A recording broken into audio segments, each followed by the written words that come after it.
My husband's ex told him I cheated with my stepbrother, claiming our baby isn't his. We eventually divorce. Years later, he returns and wants the baby, but he never expects the bad news. My husband's ex made him believe that I was pregnant with my stepbrother's child, so he asked me for a divorce or an abortion. But after 10 years, he wants to see his child, and I have bad news for him. My husband's ex completely manipulated him into believing that I was cheating on him, but it gets much worse. She convinced him that the person I supposedly cheated with was my stepbrother and that I was pregnant with his child. I would never be unfaithful to him, let alone with my stepbrother. He didn't believe me, so I ended up leaving him. But now he wants to see his child. For reference, and also for me, because I'm not going to use real names here and want to keep track of the fake names I choose, the people involved in this story are as follows. Me.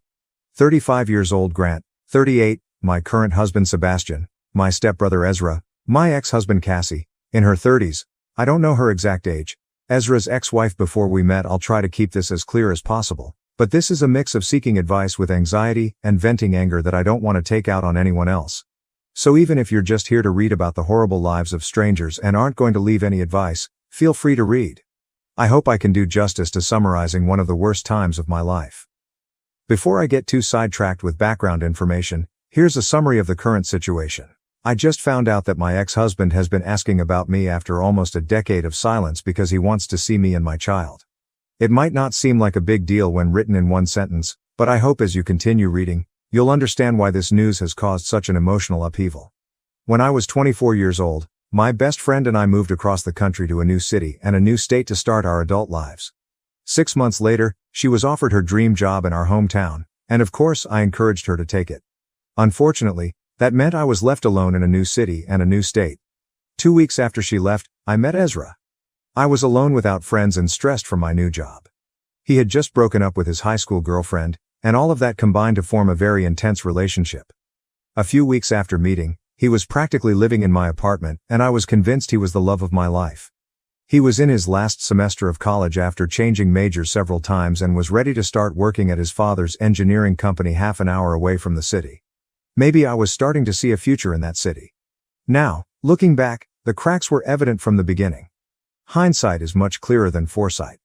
When his graduation arrived and his ex-girlfriend showed up with his mother, I simply smiled, introduced myself, and tried to make a good impression on his family.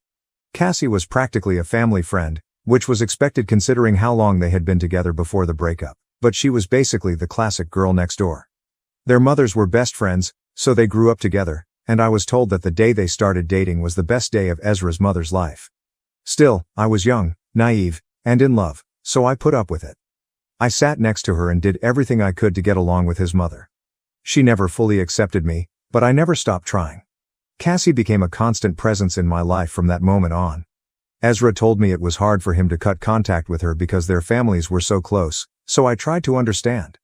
It didn't matter that she clung to his arm at every event or called him by every affectionate nickname in the book. We'd come home to our apartment, because it quickly became our shared home, and he'd tell me he loved me, and I believed him. He simply didn't want to hurt his family by cutting Cassie out. I mean, how could I complain when I loved my own family with all my heart?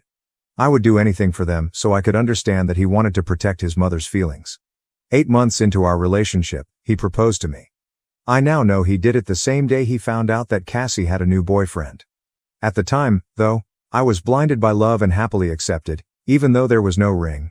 I thought he wanted to propose so much that he couldn't wait to get one. A year later, I was walking down the aisle, happy to marry him. Back then, I thought my wedding to Ezra would be the best day of my life. I hadn't seen my family in months, and suddenly, they were all in the same room, celebrating my husband and me. I was so excited to catch up with them and introduce them. Until that point, the only family member of mine Ezra had met was my stepbrother, who had visited me a few months earlier. I didn't even care that Cassie showed up in a white dress or danced almost as much with him as I did. Afterward, I excused it, thinking that Ezra was just celebrating this special day with his lifelong friend.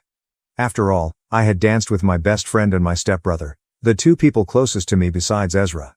That's what I did throughout my entire marriage to him.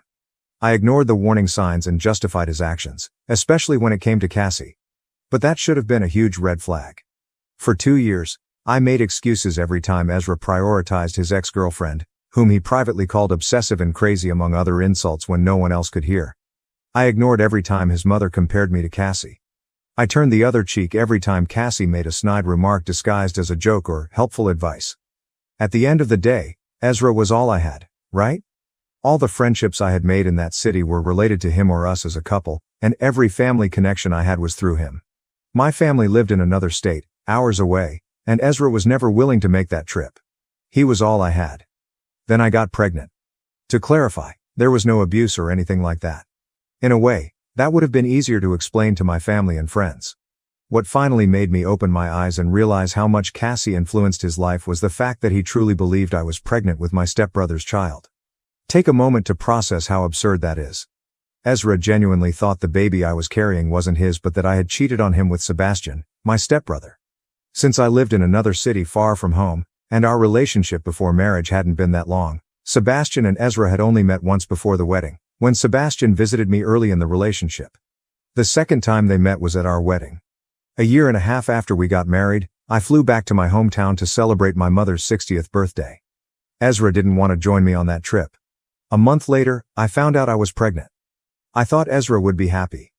He had always talked about wanting a big family with lots of children, and we had friends and family ready to support us. But instead of being happy, the first thing he said was, "She said this would happen." It's been almost 10 years, and I still remember it with total clarity. I was completely confused. The only explanation he gave me was, "She warned me, and I should have believed her." Instead of being happy, he left the apartment that same night and didn't answer any of my calls or messages. When he returned the next morning, he gave me two options: abort or divorce. To save you the details, when I finally managed to get him to explain what was happening, it turned out that Cassie had been filling his head with lies. Apparently, during our wedding, she convinced him that Sebastian and I were behaving inappropriately for step-siblings, that we were too close, too affectionate. According to her, the way we hugged, how we posed in family photos, and how we spent time together at the reception were too intimate, almost romantic. She even told him that I had likely moved to our city because I was heartbroken after Sebastian got a girlfriend. After our wedding, Cassie spent months filling Ezra's head with lies about Sebastian and me. All she had were small fragments of our relationship that she saw on social media since Sebastian lived in another state, but that didn't stop her. Then, when I traveled alone to see him and came back pregnant, that was all she needed to convince Ezra I was cheating. Naturally, I denied everything. None of the accusations Ezra believed because of Cassie were true. Sebastian was practically like a twin brother to me. The accusation was not only absurd but deeply offensive. 731. But Ezra didn't care. He didn't care when I offered to take a paternity test. He didn't care when I showed him medical reports indicating that I was already pregnant before I traveled. He didn't even care when I broke down in front of him, begging him to come to his senses. It was a tough blow, but I couldn't ignore it. I packed my bags, requested a transfer at work, and went back home to my real family. All things considered, the divorce was relatively simple. Ezra's mother had insisted on signing a prenuptial agreement, and the lack of shared assets made the process quick. Ezra also refused any paternity test and thus signed a document relinquishing any rights to our unborn child. I hadn't heard from him since then. And now, I find out he's looking for me and our son. My concerns are as follows. My current husband Grant knows very little about Ezra or how my previous relationship ended. He knows I was married and that it didn't end well, but that's it. It's only a matter of time before Ezra finds a way to contact me. What am I supposed to do when that happens? Maybe it's not as bad as I'm imagining, and if that's the case, don't hesitate to tell me. But I'm starting to panic a little. This is a chapter of my life I thought was completely closed, and I don't want to reopen it. Update 1. With the intention of not attracting more attention than I already have, I'll try to be even more vague with the details of this situation and of all the people involved. Maybe the word stalker is an exaggeration, given what has happened so far, which I admit hasn't been much. 2 days after an old friend warned me that my ex-husband was trying to contact me, I received follow requests on all my social media accounts. Although he hasn't sent me any messages yet, because I haven't accepted any requests, I fear it won't be long before they start arriving. He's even been viewing my LinkedIn profile, which I can see because the platform shows who visited your profile. It's clear that he deliberately searched for me. I mustered up the strength and talked to my husband, Grant, about everything I mentioned in my previous post. I told him the whole story about my relationship with Ezra, about Cassie, about everything I endured from him and his family, and finally about his reaction to my pregnancy. Fortunately, the man I'm married to today is 1,000 times better than my ex. He was understanding and gave me all his support as I recounted this never-ending story. When I finished, he was more concerned about finding a way to comfort me than about the fact that I had never told him this before. Of course, just at that moment, the follow requests intensified. We talked about what to do and decided to block all his accounts on every platform where he found me, which was basically all the ones I have. He had been stalking every corner of my online life. Luckily, all my accounts are private. I thought blocking him would give me some peace of mind, but then the messages started coming. He created fake accounts to send me private messages on almost every platform. In them, he said he had made a mistake, that he wanted to see me and meet his son. All the messages were different, but they ultimately said the same thing. He wasn't going to stop contacting me until I let him see his son. He insisted that the child deserved to know his real father, and that having a biological father was better than having a stepfather. He claimed that I couldn't understand because, according to him, I had always thought that relationships with in-laws were the same as blood relations. The more I ignored him, the longer his messages became, insisting that he had the right to see his son. He wrote that he would keep creating new accounts and that I couldn't block him forever. I have no doubt that he will continue trying to contact me. I just hope that sending longer messages is the only way he escalates this situation. Grant has assured me that we are completely safe and that Ezra won't do anything really dangerous, but I have a bad feeling about all of this. Update 2. He showed up at my mom's house. My ex-husband, whom I hadn't seen in nearly 10 years, showed up at my mom's door because I wasn't responding to his messages. I visit my mom every Saturday without fail unless something important comes up.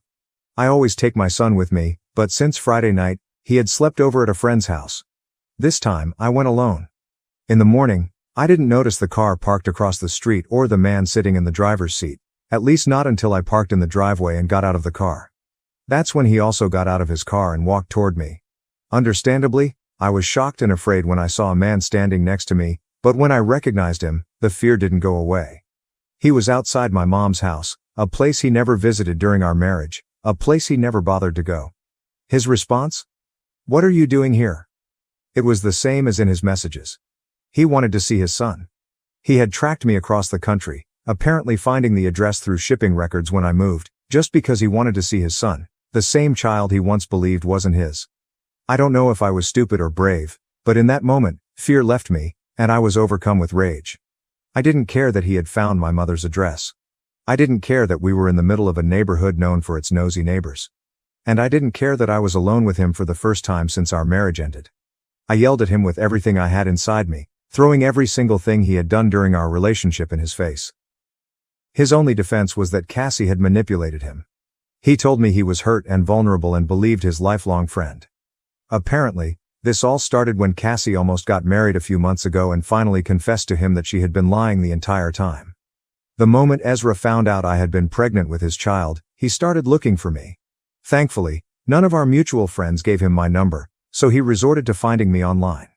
And when I blocked him everywhere, he had no choice but to find me in person. He said he was desperate to see his child, but I had bad news for him: he didn't have a child. The stress of his accusations, the divorce, and moving across the country piled up, and just a few months after we separated, I lost the baby. The child he had given up on never came to be. Ezra didn't have a child. My son, Spencer, is Grant's son, my stepson, whom I adopted as my own. He has the same red hair as me and a personality just as intense. Because Ezra was right about one thing, for me, relationships with in-laws are just as valuable as blood relations. I have a child, but Ezra doesn't. By that point, I'd been yelling so loudly and for so long that my mother and stepfather came out of the house along with several curious neighbors. I don't know if it was the audience or the shock, but when my stepfather told Ezra it was best for him to leave, he left without arguing. Maybe I should have told him all of this from the beginning instead of blocking him and ignoring his messages. But how could I have known he would show up here? I just hope that now that he knows the truth, he'll return to his life far away from me and my family. Update 3. Logically, I should have realized that it wouldn't be that easy to get rid of Ezra, not after he followed me across the country, desperate to see a child who doesn't exist. To be honest, when I called him a stalker in the earlier updates, part of me was joking, trying to feel better about his sudden reappearance in my life. Yes, he had followed my every move on social media where I had an account. But there's a big difference between being a passive observer and becoming an active stalker. Apparently, Ezra was more than willing to make that leap. I don't know why I thought he'd believe me when I told him Spencer wasn't his son. To be clear, he isn't. Spencer doesn't even have a biological connection to me beyond my marriage to his father and my adoption of him. We don't share blood. The coincidence that we both have the same red hair was something Grant and I called destiny when I decided to adopt Spencer as my own. However, expecting Ezra to believe me, when the main reason for our divorce was precisely that he refused to believe me, was foolish on my part. Honestly, I don't know exactly what I expected from him. Maybe I thought he would simply accept what I told him and disappear forever, that I'd never have to see him again. After that day at my mother's house, I started noticing his car everywhere. At first, I thought it was parked near my street, but it was only for a moment, so I assumed I was being paranoid. The second time I thought I saw his car, I mentioned it to Grant. From then on, we both started being more vigilant, and sure enough, his car kept appearing. Every time we noticed it, he would speed off before we could do anything. 2 weeks of that was enough for us to go to the police. We had taken some photos of his car in different places, mostly near my mother's house and ours. I thought surely the police would take seriously the fact that we were being watched and followed by my ex-husband, who was convinced that my child was his. Surely, they would take some action. Apparently not. Although what we presented might seem suspicious, the police told us they couldn't arrest someone just for being near us. We had no proof that he intended to harm us, and he hadn't done anything directly against us. So, we're on our own in all of this. Update 4. I'm happy to report that my ex-husband will no longer be a problem for me or my family. After doing everything we could to convince the police to take preventive action without success, we finally managed to present the necessary evidence for him to be arrested. As I mentioned in my previous update, Ezra had been lingering around Spencer's school.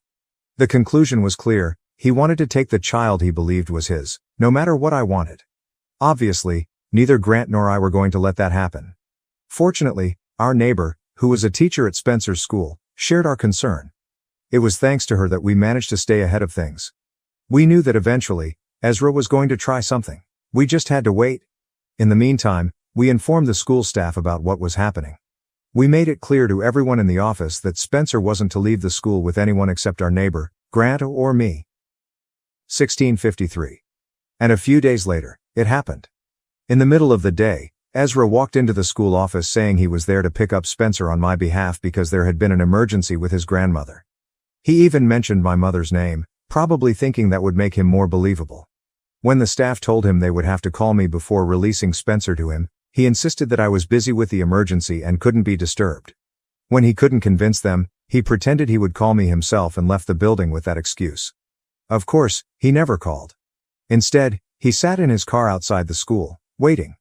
However, the school called me immediately to inform me of everything that had happened, just as we had planned. They also recorded the entire interaction on video. At the end of the school day, they released the students as usual, but they kept Spencer in his classroom with my neighbor. It was then that the police, with the video in hand, arrived to arrest Ezra while he was in his car. Inside the car, the police found 2 plane tickets to his home state along with high-powered sedatives. They believe his plan was to use that medication on Spencer to take him away. Ezra was arrested and will remain in custody until his trial, where he will face charges of conspiracy to commit kidnapping, endangering a minor, and any other charges they may add. Finally, our nightmare is over. Update 5. It's been months since my last update. Ezra is in prison. I'm not going to detail all the exact charges against him because I don't want anyone to be able to discover his real name and track me through this, but I can say he will be in prison for several years, although I would prefer he stayed there forever. The charges include the ones I mentioned in the previous post, along with a few additional ones. Somehow, he got away with some charges, which makes no sense to me. But as long as he's behind bars, I don't care. He tried to justify the sedatives by saying they were his, which was true, because he had a prescription. He had been taking them after he found out the truth. Still, the plane tickets and the whole plan were so disturbing that he might have thought of using them. In addition to that, we now have restraining orders against him for Grant, Spencer and me. He will never be able to approach Spencer's school without being arrested. During the trial, an official paternity test was conducted that proved, once and for all, that Spencer is Grant's son. My medical records were also presented, with my consent, confirming that I had a miscarriage a few months after my separation from Ezra, all those years ago. Ezra did all of this to end up in prison for absolutely nothing. And do you know what the cherry on top is? Cassie. She showed up at the trial and made a huge scene, pretending to be devastated because Ezra was going to jail. Shortly after, her husband publicly left her. Apparently, she had been constantly posting on social media in support of him. In her last post, her husband commented that she was free to go support him in prison, since she refused to stop talking about him. Some friends from the city have told me that her divorce is already in process. Of course, I've blocked Cassie and all of Ezra's acquaintances on every platform I could think of. I've cut off any possibility of running into them again. Update 6. Cassie and Ezra were together, which many people suspected in the comments, and I won't deny that I did too. That's why she almost ended up getting divorced. I don't know if their relationship started while Ezra and I were still married, before we got married, or after our separation. But what's clear is that she had always wanted to go back to him. The good news for her is that now she'll be able to enjoy conjugal visits in prison and won't have to hide from her husband while she does her thing with Ezra. Obviously, it won't be as glamorous as doing it in a fancy hotel, but not everything in life is perfect, right? The funniest part is that I found out about all this because Cassie reached out to me via email. Yes, she had the audacity to send me a message full of insults and hurtful comments. As you can imagine, basically, she tried to rub it in my face that she had won, because in the end, thanks to the lies she put in Ezra's head, she ended up with him. I was very tempted to respond and tell her she shouldn't feel so proud, because all she got was a pathetic loser.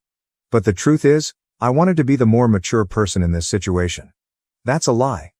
I told her. And of course, after sending her my response, I blocked her. I imagine she must have sent more emails full of inappropriate things, but luckily for me, no one is going to read them. What a tragedy, right? Anyway, although I could have taken the high road, in the end, I couldn't resist having that last word. Sometimes, being a little immature is the best therapy. Update 7, I just found out something I'm sure will leave you all speechless, and I couldn't wait to get home to write it here. Ezra has been beaten up in prison, don't worry. If any of you feel sorry for that gentle soul, he's out of danger. But from what I've been told, in prison, they don't look kindly on men who try to kidnap children. So, he received a special welcome to make it clear what they think of someone like him. No matter how much Ezra has tried to play the victim all this time, the rules inside prison are very different. There, his attempts at manipulation and his superior attitude mean nothing. And it seems he has learned that the hard way.